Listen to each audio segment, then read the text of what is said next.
Hello again, ladies and gentlemen. Welcome to the Remnant Forum. I'm your host, Michael Matt. Today we're going to take another crack at this neo-Catholic witch hunt for the so-called radical traditionalists. Catholic Answers Live with host Patrick Coffin and guest Tim Staples have now broadcast a second 2-hour hatchet job on what they call radical traditionalists, though this time around they sort of were tripping all over themselves, trying to tell us what they didn't mean, who they weren't trying to target when they used this term radical traditionalists. Here's what radical traditionalism and radical traditionalists are, according to our critics, and I quote, "Radical traditionalists are unrelated to the many Catholics who call themselves traditionalist Catholics because they prefer the ancient Latin Mass. The radical traditionalists also prefer their liturgy in Latin as well. But the radical traditionalist, under his understanding of what has gone wrong with the world, boils down to a few basic issues. They're incensed by the Second Vatican Council, for example, especially the historic declaration Nostra Aetate. They believe that most of the theological developments within the Church since Vatican II have been egregiously wrong, especially with regard to reconciling with Jews and the followers of other faiths. They despise the Vatican's ecumenical outreach efforts to other religions, and they lament the fall of the Latin Mass, and they argue that the new Mass, the so-called Novus Ordo, does not guarantee salvation in the same way. The radical traditionalist subculture is notable for its conspiracy mongering. The most popular conspiracy theory dwells on the perils of the much-feared Judeo-Masonic plot. The alleged conspiracy involves ancient, shadowy fraternities, such as the Masons and the Illuminati, who are seen as puppets in a Jewish master plan to destroy the Catholic Church," end quote. Now, ladies and gentlemen, who do you suppose crafted this definition of radical traditionalists? Some of you might think it was Sandra Meisel from her Crisis magazine hatchet job a few years back called Swinging at Windmills. But you'd be wrong. It wasn't Sandra Meisel. So it must be Patrick Coffin of Catholic Answers Live in his blog post, The Mad Trads, right? Recently taken down, by the way. Gank! Wrong again. It's not Patrick Coffin. It's not Sandra Meisel. It is one Heidi Beirich of the radical leftist, anti-Catholic, Christophobic Southern Poverty Law Center. According to Beirich, quote, "Though tiny in comparison with the approximately 70 million Americans who are mainstream Catholics, radical traditional Catholics may form the single largest group of hardcore anti-Semites in America. It has significant financial and publishing resources, and in a growing number of cases is interacting with white supremacy and Holocaust denial extremist groups." Chris Ferrara, why is it that our neo-Catholic friends are apparently taking pages directly from the playbook of the radical left in their attack on traditional Catholics? Well, Mike, this is the problem we've been discussing on this show in the first episode, this continuing problem of the division of the church into two camps, one of them fairly called Neo-Catholic, a term that we coined in response to the constant attacks on traditionalists for decade after decade. Only after this long-standing climate of hostility towards us and the attempt to ghettoize us did we finally turn about and say, okay, let's put a label on you folks. And labeling us since the council, when all we've done really is essentially go on being what we were before the council. Now it's time to pin a label on you. And the label is Neo-Catholic. Now that's an interesting phenomenon. But before I get to it, this idea of radical traditionalism, they've been very cagey about it lately over at Catholic Answers. I managed to get through the call screening on during the second episode. And I was actually... They let you on, huh? I was trying to compliment them, actually, because during the show, Coffin was saying something along the lines of, well, of course, we do know that the affiliates, the associates, the members of the Society of St. Pius X acknowledge papal authority. Now, I was prepared to get on there and have at it, but when he said that, I thought to myself, wow, we're making some progress. So when I got through and had my 25 seconds of fame on Catholic Answers, I wanted to thank Coffin for that. No sooner did I do so, and he immediately began saying, oh, no, you misunderstand me. I do mean that the Society of St. Pius X is part of this radical traditionalist phenomenon, even though they acknowledge the authority of the Pope. Now, what is going on here? This is a label that they're using in a surreptitious way to apply to basically anyone of a traditional orientation who's resisting the changes in the church since Vatican II in the way that church law permits. As we said in the first episode, no one ever compelled any Catholic to get involved in ecumenical activities, to go to interreligious prayer meetings, and so on and so forth. These are all pastoral novelties that were never binding on anyone. The stealth operation going on here is to talk about extreme traditionalists and at the same time say, oh, we love the Latin Mass. We have no problem with the wonderful Latin Mass. And we love the Catholics who love the Latin Mass. But what they're really saying is any Catholic who goes beyond simply liking Latin to an attempt at a critique of the ecclesial status quo from the perspective of the post-conciliar teaching becomes a radical tradition. Yeah, a critique, by the way, Chris, which the Vatican itself has allowed for, did it not, with respect to the negotiations with the Society of St. Pius X. That critique of Vatican II was something they allowed for in order to get somewhere in the negotiations. Of course we're permitted to level a reasoned critique, and more theologians are doing so. We have Iota Unum by Romano Armerio. We have the De Girardini critique. We have numerous other critiques of great respectability, because obviously the council is problematical. This is a council unlike any other that preceded it, and more it is coming to be recognized that something has to be done about the confusion introduced into the church by the unique, ambiguous pastoral language of this council. So it's not extreme traditionalism to basically be critical of the conciliar documents for their lack of clarity. Sure. Let me interrupt you for a moment here, Chris, because I know you do a lot of pro bono work for the pro-life movement, and you will defend a lot of folks who are out there every day at the front line. Now, we've all seen this narrative sort of creeping towards the idea of domestic terrorists with respect to the pro-life movement and pro-lifers particularly. Do you, as a lawyer, do you think, or do you agree, or do you disagree that to run around calling people in the present climate, fellow Christians, anybody really, but to be calling them radical extremists, radical traditionalists, radically religious people, is that a wise thing to do, or is that not beginning to border on something that could actually threaten the civil liberties of those to whom you're directing that sort of language? Of course it's a threat to civil liberties, and in particular this epithet, anti-Semite. This is the master epithet of liberal discourse. If you call someone an anti-Semite, all rational discourse ceases. That person is cast into outer darkness. He belongs in the fever swamps with white supremacists and all the other kooks and radicals that the government would like to lock up and throw in jail.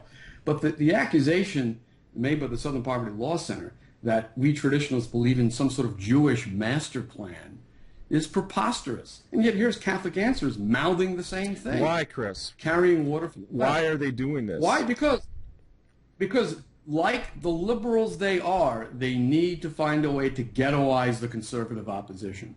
And I've said this before, what we're dealing with these people is a kind of a parallel between the Mensheviks and the Bolsheviks. The Bolsheviks were the hardcore modernists, who did indeed plot for the day when they could get into the church, turn everything upside down, liturgically and otherwise.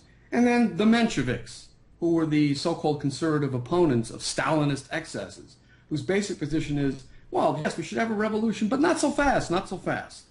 So these Neo-Catholics are the Mensheviks of the revolution. They may even be appalled at the excesses of the Bolsheviks. And yet, in their own way, they're advancing the continuing auto-demolition of the church by signing on to a program of innovation that, as we discussed in the first segment, has been a disaster for the church. And I'm not saying these people aren't Catholics. I'm saying they're misguided, liberalized Catholics who, whether they know it or not, are contributing to the ongoing crisis in the church. You know, I'm perfectly willing to, as we said in the Remnant Underground some months ago, I'm willing to accept the fact that Catholic Answers Live is actually ignorant of what they're doing. But these people are in a position of authority, especially in the media now, where we have to be so careful what we say so that we don't sort of contribute to this leftist witch hunt against all things Christian. Now, you know very well that just in the last week, Judy Brown was accused by Catholics for Choice of being a religious extremist, and they're now accusing anyone who's pro-life to that extent of possibly presenting a threat to the common good of society, a threat obviously which is going to have to be dealt with by something and someone, and probably the force of law. We're seeing this more and more, where Catholicism itself is the problem. You remember this when you bring up anti-Semitism. You remember this when Mel Gibson was putting his movie together on the Passion of the Christ, where the far left, the ADL, the Southern Poverty Law Center, basically came out and said Scripture itself, Chris, is anti-Semitic. Yeah, so is the Second Vatican Council, because in Nostra Aetate, the Council says that the Jewish leadership pressed for the death of Christ. This is in the Second Vatican Council's own teaching, which is an historical fact recorded by the Gospels. So you're right. According to this line of thinking, the Gospels are anti-Semitic. Christ is the leading anti-Semite of all. He's the leader of the anti-Semitic band, that band of people that really thinks that the old covenant has passed away. There is a new Israel, a new covenant, destined to embrace the whole world, Jewish and Catholic alike. There is neither Jew nor Greek, St. Paul said, in the Catholic Church. All are one in the mystical body. That's all traditionalists are saying. They're not talking about any Jewish master plan. In fact, if you look at the master plan that really wrecked the church, it wasn't a Jewish master plan. It was the master plan of Annibale Bugnini and his merry band of liturgical recavators. This was not a Jewish conspiracy. Now, as far as the Masons go, no one was more forthright about the Masonic threat to Catholic social order than the popes of the preconciliar era, and the Congregation for the Doctrine of the Faith in 1983 through Cardinal Ratzinger reaffirmed that anyone who joins the Masons does so under penalty of mortal sin and cannot receive the sacraments. So much for that rot. But let's talk about, there's something else that you mentioned in your 3-minute intro, the radical left's definition of radical traditionalism. They would like to see Catholics, and I believe I'm quoting a phrase from your synopsis, who belong to the 70 million mainstream Catholics, who are good little Catholics, who have gone along with the liberalization of the church. Let me put this to Catholic Answers. Why don't you do a continuing series on what could fairly be called radical neo-Catholicism? That's a new term.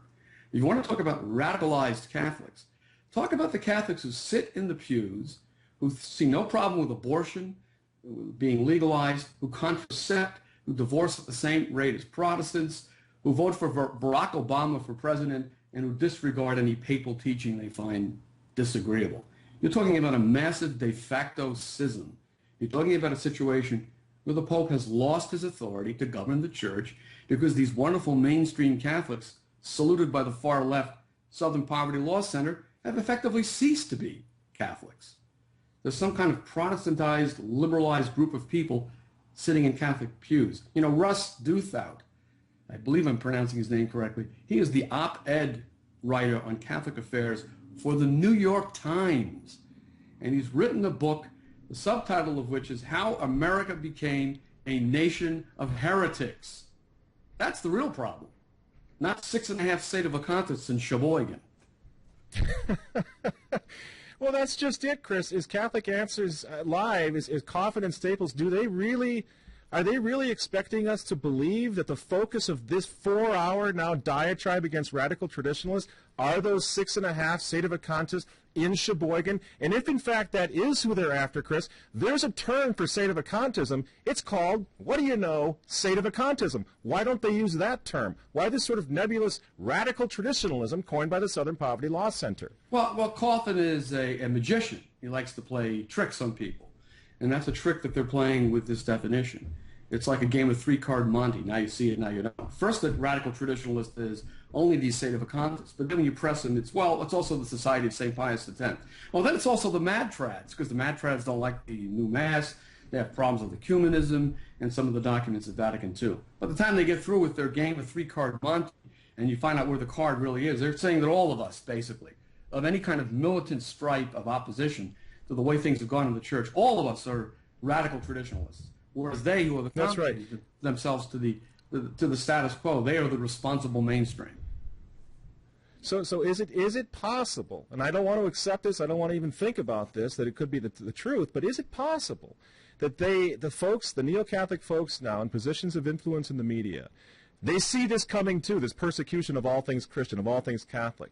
Is it possible that that they're laying the groundwork now, that they think if they can throw so-called radical traditionalists under the bus, that they are somehow going to be left alone when this real persecution of Catholics, Catholics who are in favor of Christian marriage, Catholics who believe that one has to be a Catholic in order to be saved, according to our teaching of our church. Is it possible that they actually are that myopic that they think they can pull this off? Oh, well, they're not going to save themselves in the end, because in the end, anyone who stands up to the powers that be for the cause of the gospel is going to be facing persecution. But you know, there's a major point we forgot to mention. You and I were both embraced within the definition of radical traditionalists by the far left wacko Southern Poverty Law Center, and in fact, we're on their website as a subject of their attack. Sure. I go to a priestly fraternity of St. Peter Mass. You go to a recognized diocesan-approved Mass, and yet we're critical of the council. That's enough to be a radical traditionalist as far as the far left is concerned. And now at Catholic Answers, they're doing the same thing that the Southern Poverty Law Center is doing. Thanks a lot, guys. Really. Yeah, right. That's exactly it. I mean, in other words, we're not playing games here anymore. You run around calling people radical extremists, radical Catholics, radical traditionalists. You are putting them in the category of hate group, issuing statements of hate speech. You are jeopardizing them. You're threatening them. Here's the question. Is there anybody that you can think of, Chris, who you disagree with? Let's use those 6.5 Sedevacantist in Sheboygan that you would really wish for the Obama administration to come along and collect and throw in the gulag, that you so despise them and think they have no value, no merit whatsoever, that you would wish that to happen to them? Are we to conclude? If not, and I don't think there is anybody that fits that category for you, is that what Catholic Answers Live wants to happen to us? I don't know what their motivation is, but I know what the practical outcome of this witch hunt is going to be if they don't knock it off. And I'm glad to hear that the piece by Coffin was taken down, if that in fact is the case. Yeah. It was a wretched little diatribe that was an embarrassment to Catholic Answers. Yeah, he apparently doesn't know the first thing, for example, about the regime of the motu proprio Ecclesia Dei. He seems to think that the administration of the Latin Mass was governed by Quator Adinc Annos, the superseded motu proprio from 1984. He never mentions the motu proprio Ecclesia Dei. Apparently he didn't scroll far enough down on the Wikipedia page that he consulted when he wrote his stupid article that was taken down. Thank heavens for that. Right. And kudos to Catholic Answers for having the decency to get rid of that piece. But yes, I wouldn't do that to anybody. As far as I'm concerned, Mike, the Sedevacantists are victims of this whole catastrophe, because something in their minds has allowed them to follow a syllogism right out of the official structure of the church. They look at what's going on in the church and they're saying, no pope could allow this to happen. This has been allowed to happen. Therefore, the pope is not the pope. It's far more complicated than that. Anyone who studied the liturgical revolution sees exactly how it happened. It did not happen because the pope consciously imposed it on the church. You can see the process, and I urge everyone to read Bugnini's autobiography, the process by which newly created episcopal conferences, using newly invented liturgical commissions, obtained local permissions from the Vatican for the complete vernacularization of liturgy and all of the experiments that follow, while the Pope stood by and essentially just let it happen. Right. I'm glad to hear you say that, Chris, because you know what? No one or very few people have written more extensively than you have, and certainly than we have in the Remnant in general, against the error of Sedevacantism. But still, at the end of the day, they're not causing the scandal, the real scandal in the church that you mentioned, that these sort of radical neo-Catholics are causing all the way up the chain of command. So it really doesn't make sense that you would ever risk associating brother Catholics, who simply are, as you say, victims of this whole thing, that you would risk getting them associated with this whole hate campaign, the hate group campaign, the hate maps and so forth of the Southern Poverty Law Center. I find it amazing, the essentially political preoccupation of these self-appointed witch hunters at Catholic Answers.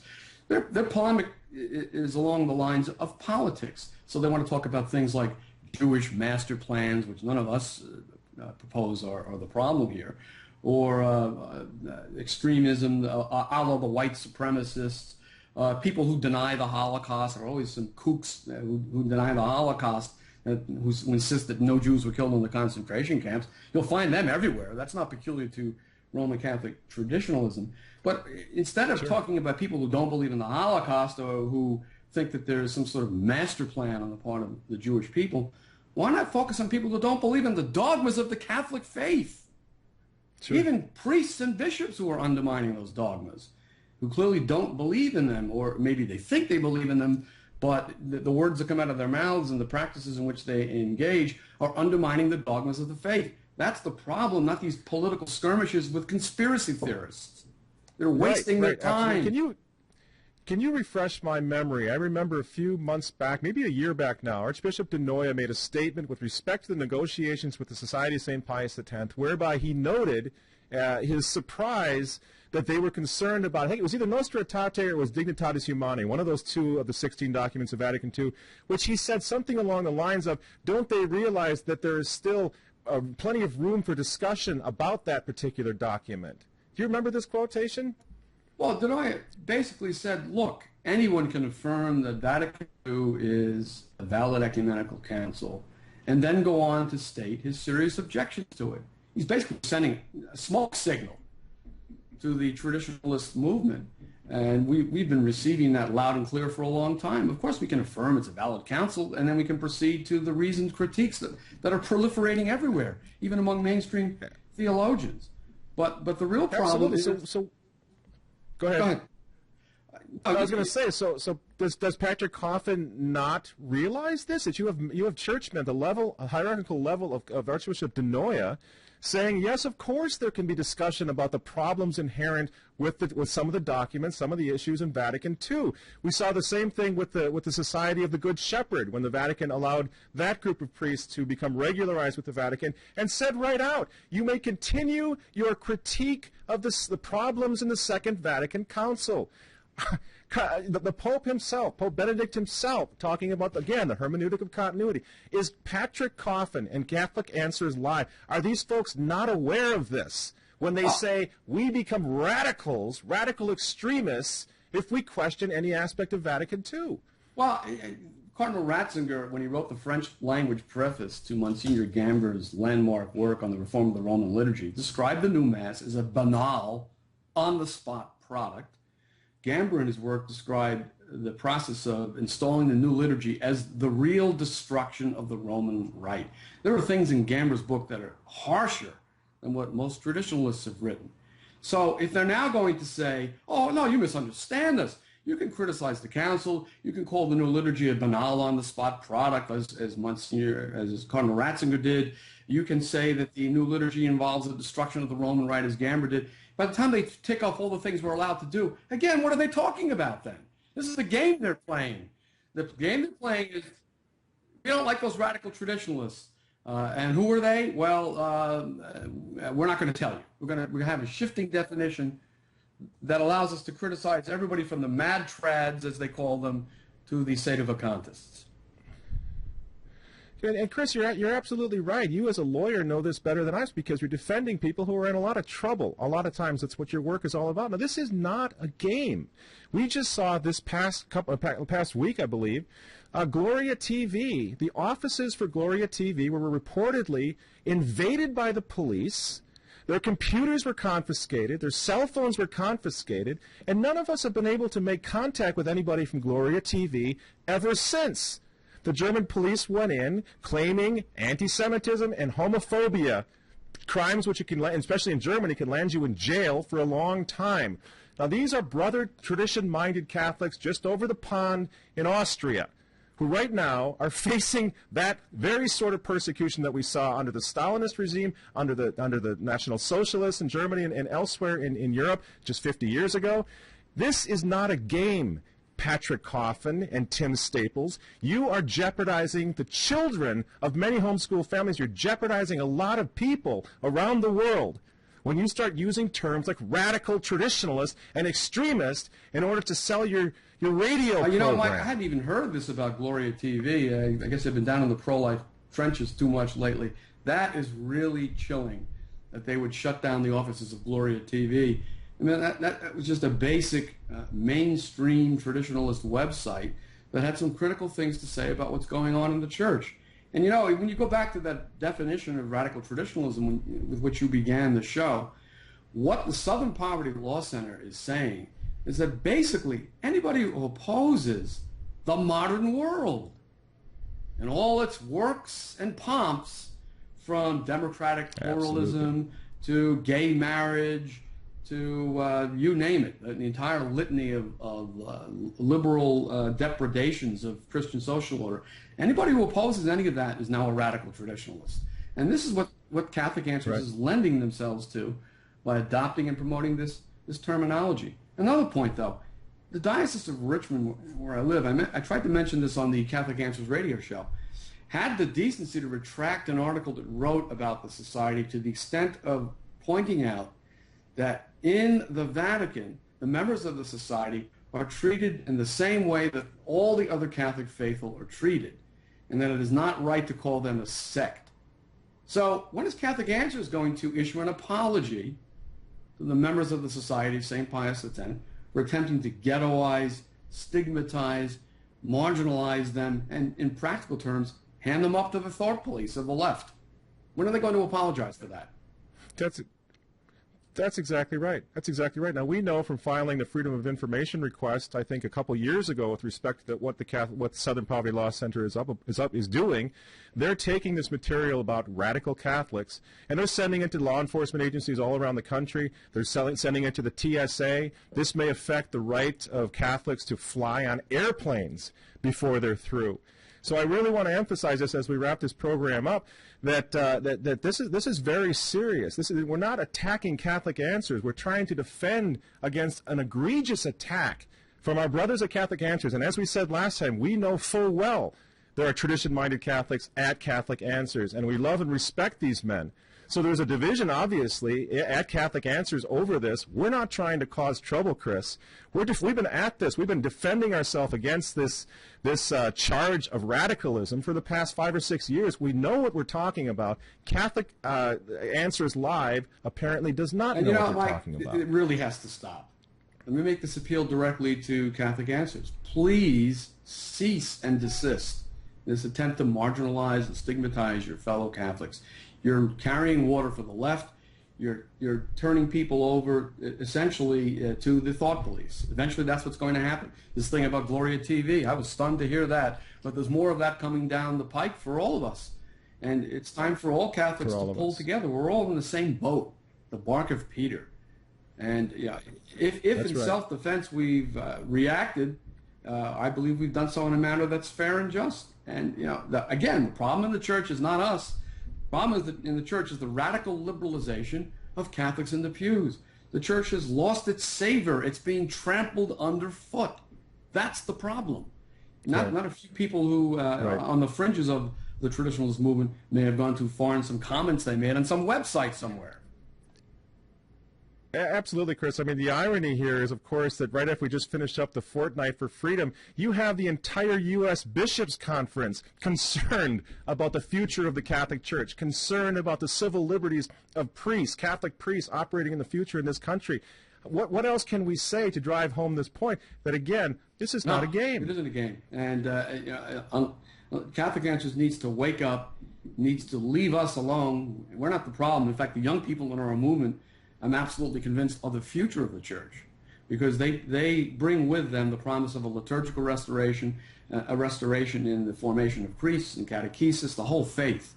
And from your short tour pilgrimage every year, it's a young people's movement, overwhelmingly so. That's the future. Oh, that's right. Leave the traditionalists alone. Start focusing your attention on the silent apostasy in the pews, the so-called mainstream Catholics so beloved by the far left who have been totally neutralized and liberalized. Unless those people are activated, the church is going to be crushed. It's that simple. Oh, that's exactly right. They're contracepting themselves to death. They no longer pay any attention to what the Pope is saying on anything that matters. They pick and choose. They become de facto Protestants. They put Barack Obama in the White House. I mean, what are we worrying about the 6.5 State of Acontis in Sheboygan for? I think that's a fitting note on which to conclude. And maybe when we get together again, whenever that is, we can talk about some of these issues that comprise the so-called polemic of the radical traditionalist movement, so-called, which are actually just legitimate criticisms and observations and statements about the obvious. That's all it is, really. A statement of the obvious. One elaborated statement of the obvious.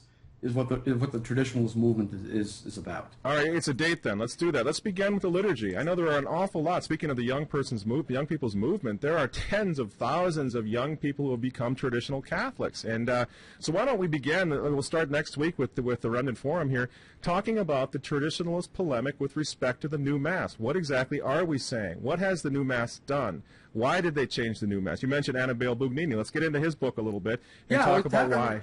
Have people tune in to learn something about the incredible story of how the traditional Latin Mass was overthrown, who was responsible, and the admissions of those who did it. That would make for an exciting half hour. We can only touch on it, but let's do it. You up for it? Definitely. All right, we'll see you next week, Chris. Bye. Thanks a lot. Take care. Keep the faith.